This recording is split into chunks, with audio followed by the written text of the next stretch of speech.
Hello Team Post 19, it's Graham. I'm back in the cooking cupboard and today we are going to be making overnight oats.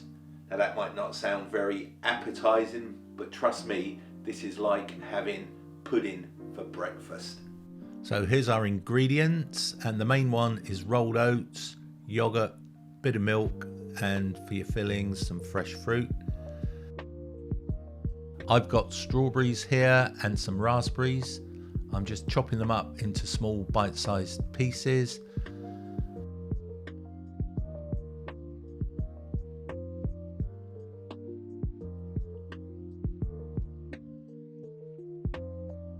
You need a jar or a glass or any kind of a container really, just to put everything in.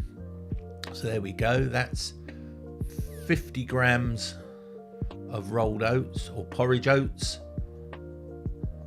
That goes in first.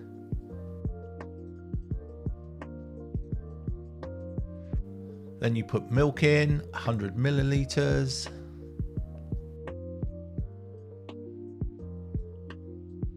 I'm adding a little bit of flaxseed for my own personal taste here. And now here comes the yogurt. My yogurt is just plain yogurt with a bit of honey in it, and that's 50 grams. So then you take your spoon and give it a good old mix up.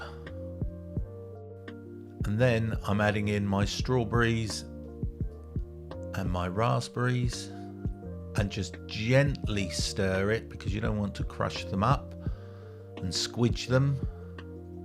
Just a gentle stir, and I top it off with a bit of yogurt and some more chopped fruit.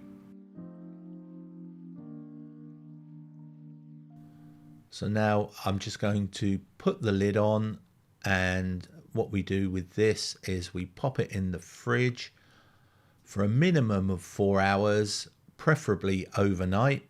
And there you have your overnight oats. Give it a go. Send me in your pictures and videos of you making it.